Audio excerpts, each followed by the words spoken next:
Kritika bought a pendulum clock for her living room. The clock contains a small pendulum of length 15 centimeter. The minute hand and the hour hand of a clock are 9 centimeter and 6 centimeter respectively. तो पहले इतनी बात का मतलब समझ लेते हैं। कृतिका ने एक क्लॉक खरीदी है जो कि पेंडुलम क्लॉक है। तो ये मैं क्लॉक बना रहा हूँ। ये पेंडुलम क्लॉक है। अब कृतिका ने जो पेंडुलम क्लॉक खरीदी है, क्योंकि वो पेंडुलम है, इसलिए क्या होगा, नीचे की तरफ यहाँ पर एक पेंडुलम हैंग हो रहा होगा। ठीक है ना। और ये pendulum to and fro motion में रहता है, आगे पीछे मोशन में रहता है। आई होप इतना आप जानते होगे अगर आपने पेंडुलम क्लॉक देखी होगी। ठीक है। अब इन्होंने बोला है कि minute hand and hour hand of a clock are respectively 9 and 6।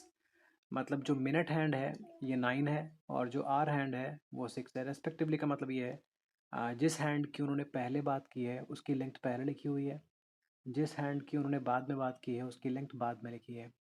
तो इस क्लॉक के अंदर मैं मिनट हैंड ड्रॉ कर लेता हूँ। ओके, यूँ समझिए ये मिनट हैंड है, तो मिनट हैंड लॉन्गर होता है, इसकी लेंथ है 9।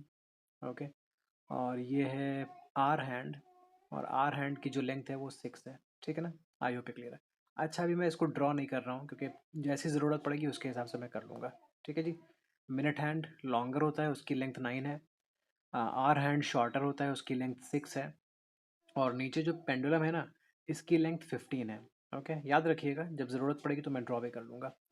Based on the above information answer the following questions. तो इसके अंदर 5 पार्ट्स हैं। फर्स्ट पार्ट ये है, find the area swept by the minute hand in 10 minutes. Okay, 10 minute में मिनट हैंड कितना एरिया कवर करेगा। तो देखो, मिनट हैंड मान लेते हैं इनिशियली यहाँ पर है। ठीक है ना। ओके।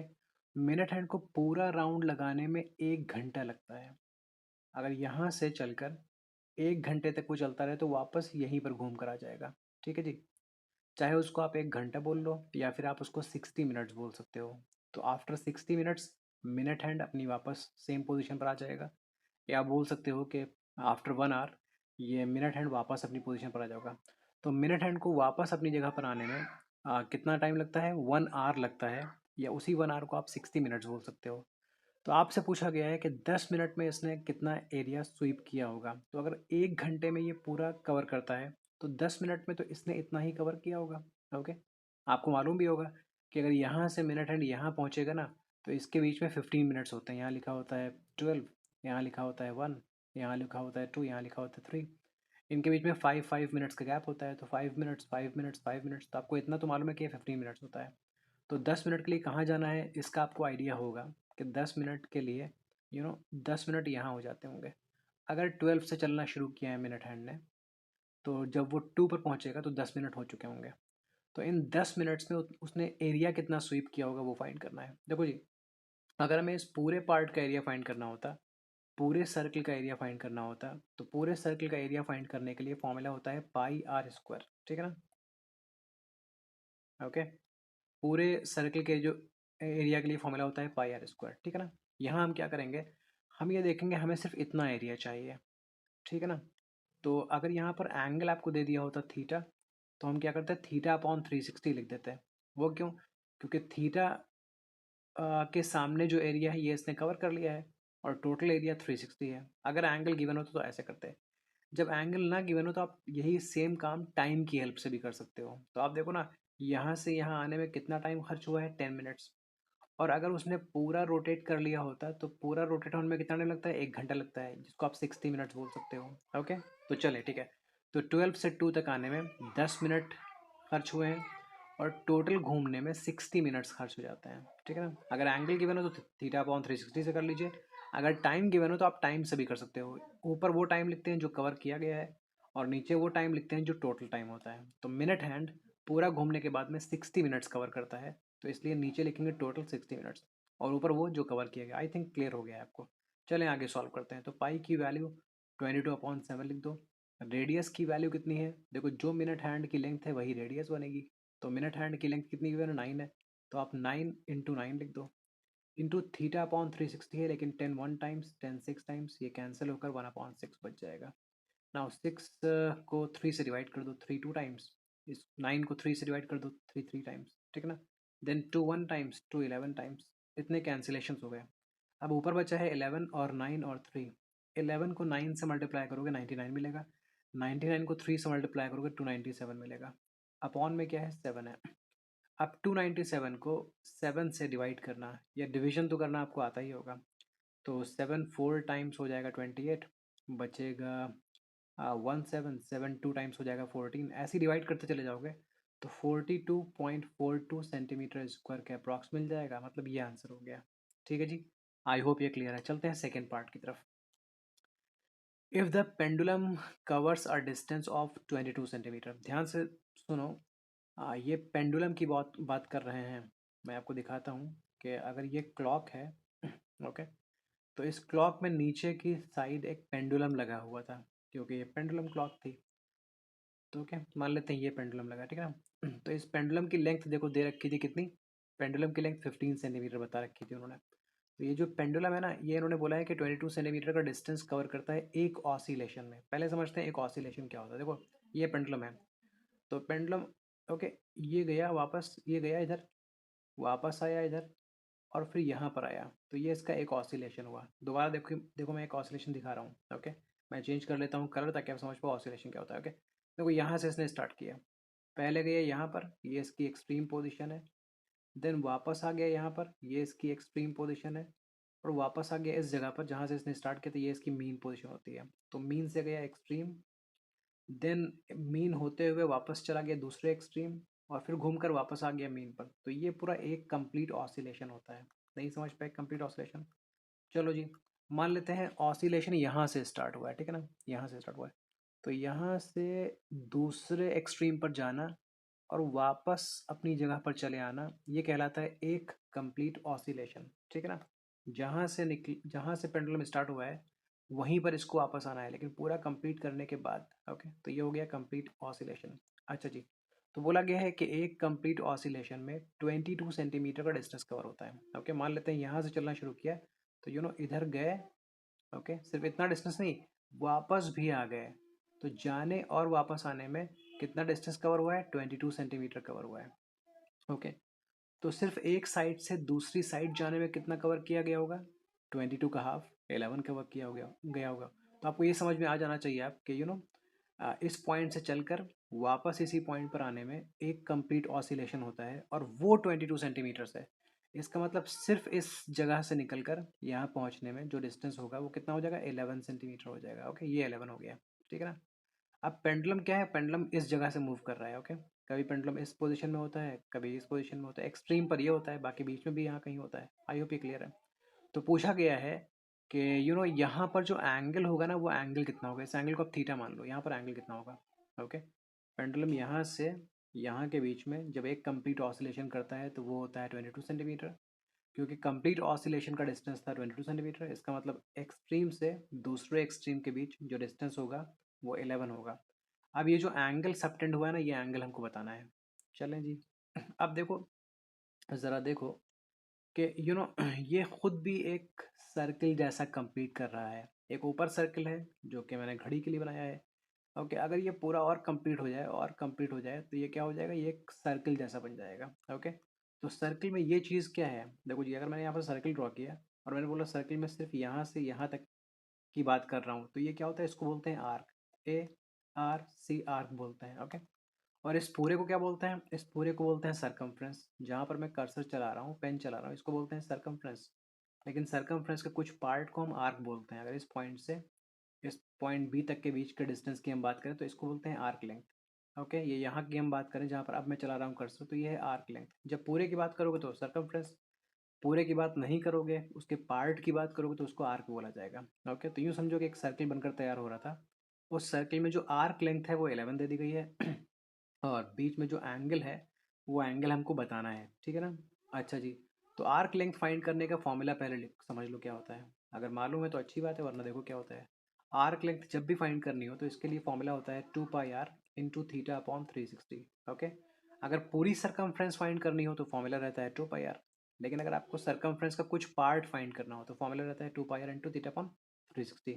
अब आर्क लेंथ हमको ऑलरेडी मालूम है 11, तो आर्क लेंथ की जगह लिख दो 11, 2 की जगह लिखो 2, पाई की जगह लिखो 22/7, आर की जगह लिखो रेडियस, और ये बात हो रही है पेंडुलम की, तो पेंडुलम की जो लेंथ है वो है 15, इसका मतलब ये रेडियस भी 15 होगी, ये रेडियस भी 15 होगी। अब थीटा कितना है वो हमको फाइंड करना है, अपॉन में लिख दो 360। आई होप ये क्लियर है। चलें कुछ कैंसिलेशन करते हैं। 15 one times, 15 24 times, 2 1 times, 2 12 times. ठीक है ना। अब क्या होगा, 11 वन टाइम्स, 11 टू टाइम्स, ये हो गया। अब चलो इस 7 को नीचे से भेजो लेफ्ट साइड में, तो ये ऊपर चला जाएगा। ये 12 है नीचे, इसको भेजो ऊपर, तो ये इधर चला जाएगा। ठीक है ना। और ये 2 बचा हुआ है, तो 2 को इधर भेजेंगे तो नीचे आ जाएगा, इज इक्वल्स टू थीटा। तो 2 वन टाइम्स, 2 6 टाइम्स, 6 इंटू 7 42 होता है। 6 को 7 से मल्टीप्लाई करो, 42 होता है। मतलब 42 degree is the correct answer. I hope ये भी क्लियर है। ओके, ना समझ में आए इसी वीडियो को आप एक बार फिर देखिए। Find the angle described by hour hand in 10 minutes. Hour hand 10 minutes में कितना एंगल बनाता है। देखो ये क्लॉक है, ठीक है जी। तो आर हैंड के बारे में हम बात कर रहे हैं, आर हैंड के बारे में, ठीक है ना। मान लेते हैं अभी आर हैंड यहाँ पर है, ठीक है ना। आर हैंड यहाँ पर है, तो आर हैंड को पूरा राउंड लगाने में कितना टाइम लगता है, 12 घंटे लगते हैं, 12 आवर्स लगते हैं। ओके, अगर आर हैंड अभी यहाँ पर है तो 12 आवर्स के बाद वापस यहाँ पर आएगा। मतलब आर हैंड को पूरा रोटेट होने में, 360 डिग्री रोटेट होने में 12 आवर्स लगते हैं। बात समझ में आ गई ना। तो अब क्या समझ में आया आपको कि 12 आवर्स में कितना एंगल कवर करता है hour hand, 360 degrees. I hope ये समझ में आ गया। 12 घंटे में 360 डिग्रीज रोटेशन हो करता है आर हैंड, ठीक है ना। तो अगर पूछो 1 घंटे में कितना करेगा, 1 घंटे में कितना करेगा, 1 घंटे में कितना करेगा, तो आप इस 12 को भेज दो राइट साइड में, 360 को 12 डिवाइड कर देगा। ओके, मतलब ये कितना बन जाएगा, ये बन जाएगा 30 डिग्री। 1 घंटे में 30 डिग्री बनता है। लेकिन इन्होंने हमसे ये नहीं पूछा है कि 1 घंटे में कितना बनेगा, इन्होंने पूछा है कि 10 मिनट में कितना बनेगा। अच्छा, इसी 1 घंटे को 60 मिनट्स भी तो बोलते हैं ना, तो आप 1 घंटे के बजाय 60 मिनट्स बोल दो, 60 मिनट्स बोल दो। तो 1 घंटे में 30 डिग्री था, 60 मिनट्स में भी 30 डिग्री होगा, क्योंकि 1 घंटा और 60 मिनट्स में कोई डिफरेंस तो है नहीं। आई होप ये क्लियर है। अच्छा, अगर 1 मिनट में 30 डिग्री, सॉरी 60 मिनट्स में अगर 30 डिग्री है, तो 1 मिनट में कितना बनेगा एंगल, 1 मिनट में बनेगा 30, ये 60 इधर आकर डिवाइड कर देगा, तो 60 30/60 हो जाएगा, ठीक है ना। आई होप ये क्लियर है। ये 1 मिनट का हो गया। 2 मिनट का एंगल फाइंड करना है तो इसका डबल कर दीजिएगा, 3 मिनट का फाइंड करना है तो इसका ट्रिपल कर दीजिएगा, और अगर 5 मिनट में पता करना है कितना एंगल बनेगा, तो इसको 5 से मल्टीप्लाई कर दो, 30/60 × 5। ठीक है जी। अब 31 टाइम्स, 32 टाइम्स। आई होप ये क्लियर है। नहीं, लेकिन 10 मिनट का फाइंड करना है, मुझसे एक मिस्टेक हुई है। 10 मिनट का पूछा गया है, 10 मिनट का पूछा गया है। तो 10 मिनट में कितना एंगल फाइंड कर, कितना बनेगा, उसके लिए 30/60 को मल्टीप्लाई कर देंगे हम 10 से। 10 1 टाइम्स, 10 6 टाइम्स, 30/6 5 होता है, तो ये हो जाएगा 5 डिग्री। आई होप ये क्लियर है। तो जो आर हैंड है वो 10 मिनट में 5 डिग्री एंगल बनाता है। बढ़ते हैं आगे। Find the area swept by the hour hand in 1 hour. Hour hand 1 घंटे में कितना एंगल बनाता है। तो ये मैंने एक क्लॉक बनाई, ठीक है जी। इस क्लॉक में मान लेते हैं कि आर हैंड यहाँ पर है, तो आर हैंड को पूरा रोटेट करने में, मतलब 360 डिग्री रोटेट होने में कितने घंटे लगते हैं, 12 घंटे लगते हैं।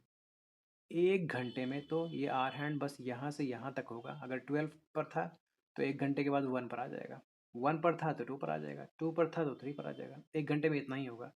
तो 1 घंटे में देखो इसने कुछ एरिया स्वीप किया है, इतना एरिया कुछ स्वीप किया ना, ये एरिया कितना होगा ये हमको बताना है। अच्छा, अगर पूरा एरिया फाइंड करना होता तो हम क्या करते, हम लिखते πr² लिखते।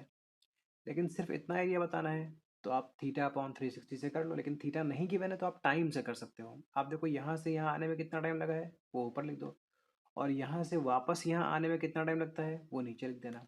तो क्योंकि हम आर हैंड को लेकर बात कर रहे हैं ना, तो आर हैंड को यहाँ से यहाँ तक आने में 1 घंटा लग गया है, और यहाँ से वापस इसी जगह पर आने में 12 घंटे लगते हैं, 12 आवर्स लगते हैं। तो 1/12 कर दीजिए, ठीक है ना। अब पाई की जगह 22/7 लिख दो, आर की जगह रेडियस लिखो। आर हैंड की बात हो रही है तो आर हैंड की लेंथ कितनी है, आर हैंड की लेंथ थी कितनी, 6 सेंटीमीटर थी, तो वही बन जाएगी रेडियस। तो यहाँ पर लिख दोगे 6 × 6, और ये 1/12। 6 1 टाइम्स, 6 हो जाएगा 2 टाइम्स, 2 1 टाइम्स, 2 11 टाइम्स, अब ऊपर है 11 और 6 और 1 मल्टीप्लाई हो जाएंगे 66 बचेगा, नीचे बनेगा 7। 66 को 7 से डिवाइड करो तो कितना बनेगा, 9 होगा, पॉइंट होगा 4 2 8, यही आ जाएगा अप्रॉक्सीमेटली। डिवीजन तो आप कर ही लोगे, तो आंसर हो जाएगा डी पार्ट। ठीक है जी, बढ़ते हैं लास्ट पार्ट की तरफ। Find the area swept by the hour hand between 11 AM and 5 AM। देखो जी, आर हैंड की बात हो रही है, तो 11 AM पर आर हैंड कहाँ होगा, यहाँ 12 लिखा रहता है, यहाँ 11 लिखा रहता है, यहाँ 1 लिखा रहता है, यहाँ 3 लिखा रहता है, यहाँ 2 लिखा रहता है, यहाँ 6 लिखा रहता है, ये 5 होता है, ये 4 होता है। ठीक है ना। अच्छा, इन्होंने बोला है कि 11 AM से, 11 AM का मतलब ये है कि आर हैंड यहाँ कहीं होगा, आर हैंड 11 के सामने होगा, और 5 PM, 5 PM का मतलब ये है कि 11 ये आर हैंड यहाँ पर होगा। ठीक है ना। तो इसके बीच में एरिया कितना स्वीप, तो 11 से लेकर 5 के बीच में इतना एरिया स्वीप हुआ है, ये एरिया स्वीप हुआ है। ठीक है ना। आपको ये भी दिख रहा होगा साफ साफ कि ये सर्किल का आधा है, लेकिन फिर भी आप टाइम के हिसाब से ही करिएगा। ठीक है जी। तो इसमें एरिया कितना स्वीप होगा, तो area swept is equals to, पूरा एरिया फाइंड करने के लिए हम पाई आर स्क्वायर करते हैं। ठीक है ना।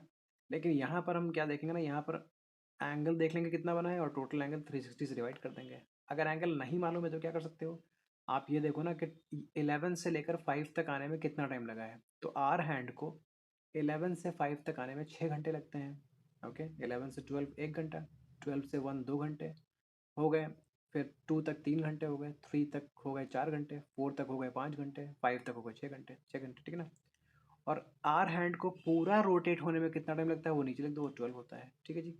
चलो जी, पाई को लिखो 22/7, रेडियस को लिखो, क्योंकि ये आर हैंड की बात हो रही है, तो आर हैंड की लेंथ कितनी है, आर हैंड की लेंथ है 6, तो आप 6 लिख लो, 6 लिखो, इंटू 6 लिखो, 6 1 टाइम्स 6 2 टाइम्स से कैंसिल भी हो गया है, 2 1 टाइम्स 2 11 टाइम्स। अब 11 ने 6 को मल्टीप्लाई किया, कितना हो गया, 66 हो गया, 66 को 6 से मल्टीप्लाई कर दो, तो ये बन जाएगा 396, अपॉन में आ जाएगा 7, तो ये कितना बनेगा, 7 5 टाइम्स 35, देन बचेगा 4 6, तो ये हो जाएगा 7 7 6 टाइम्स हो जाएगा ना, यस 7 6 टाइम्स, हाँ ये 56.568 सेंटीमीटर स्क्वायर के अप्रॉक्स आ जाएगा। This is the answer. I hope it is clear. कहीं भी कोई कन्फ्यूजन है तो बताइए मुझे।